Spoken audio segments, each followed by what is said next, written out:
quay băng Jordan tươi băng thang cây xin cuộc khâu gần mây riu rơi tình gần phù không hoang tiếng rơi sang dài lâu đi Jordan băng gai mây khâu ca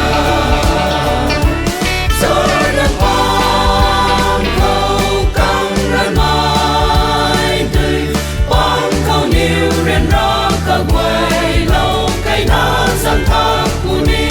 Jordan băng khâu dù rằng na khâu tay như ta riêng lâu kuni cùng mây phù dài lâu đi sâu năm hay thân hay cả bàn rơi này là mây đi Jordan băng gai mây thang cây